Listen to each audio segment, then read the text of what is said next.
Hi everyone, welcome to this episode of my number one career advice for young and aspiring lawyers, made possible by the Bali International Arbitration and Mediation Center. My name is Hetty and I'm speaking to you today from The Hague.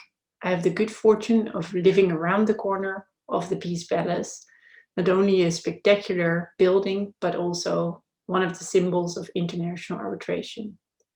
I am a lecturer at Leiden Law School and also the academic coordinator of the Advanced Master in International Civil and Commercial Law, and I am an executive officer at the Court of Arbitration for Art. Before this, I practiced as a lawyer for 11 years in international arbitration here in the Netherlands. And I am extremely pleased to be able to share my number one career advice with you today. And that number one career advice is to be prepared to embrace the unexpected. I will explain to you precisely what I mean by that in a moment. But first, I wanted to emphasize one thing that you may already know, and that is that career paths are rarely linear and that everyone experiences setbacks at one point or another in his or her careers. And that also applies to the people that you may look up to. And for that reason, I would want to strongly advise you, under those circumstances, when you experience a setback, to simply change your plan and move on. There are so many opportunities in international arbitration that changing your plan and showing to everyone your flexibility and perseverance is the best advice that I could probably give you.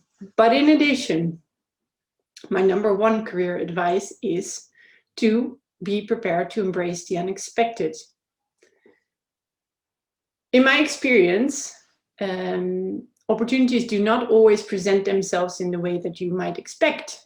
And that's why it's good to be prepared for the unexpected and to be prepared to embrace that. To give you an example, as a junior lawyer, you may be asked or even just be staffed on a case that you would not necessarily have picked for yourself, either because of the magnitude of the file and the number of lawyers already working on it, or because of the subject matter of the dispute, or because of your role in the team and the fact you may have figured out that that role is not going to be very big and certainly not lead to, for example, oral advocacy at a hearing.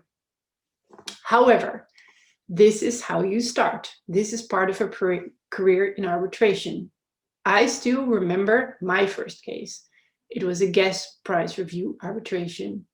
And I remember thinking when I got asked for that case, that this was certainly not a topic that I had always dreamt of working on. And I had not imagined myself trying to figure out everything there is to know about the value of gas in a particular end user market. However, through the course of 2 years working on this file, I got to work with an amazing team of my firm and a highly specialized and experienced client. And as a result, it was an amazing learning experience that I would not have wanted to miss.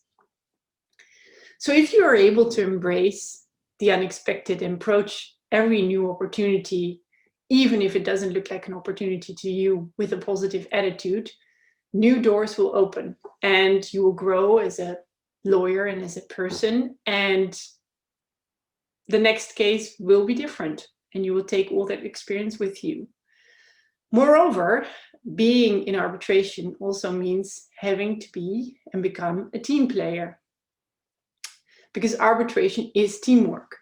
And in a team, not all tasks are always fun or even educational. However, even if your role may seem insignificant at the outset, it will always be crucial to the success of the case, and your role will grow over time. To give another example from my own experience, at my first merits hearing in Stockholm, a 2-week hearing that I got to attend, my main role was being responsible for all the handouts and exhibits. And for that reason, I got to share my hotel room with our portable printer. Now, this was certainly not my only contribution to this case.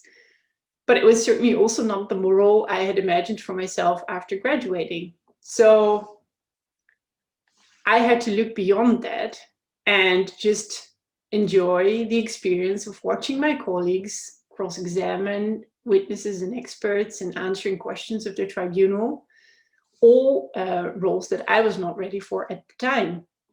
But when I came home with a wealth of experience and knowledge that I subsequently was able to use in my next case.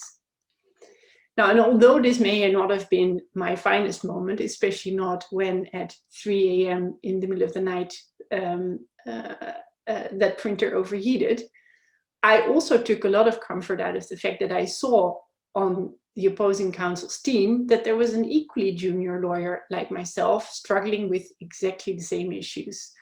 So even though we were adversaries, we bonded there and then, and it made me realize that you were also never alone in your struggles. Now, then as a final piece of advice for your career, do not engage in what is referred to as the comparison game. And that is looking at your peers and thinking, why are they doing X, Y, Z, and I only get to do A? Create your own opportunities by talking to your mentor or to whomever within your firm is responsible for your career, and agree on what will be your path. What will you learn? What will you achieve? Focus on that. And don't talk about what others are getting and you are not. So, in short, demonstrate determination and resilience and embrace any opportunity that comes your way and try and have fun. Thank you so much to the Bali International Arbitration and Mediation Center and its academic director, Harold Sippel, for giving me this opportunity to share my advice with you. Thank you.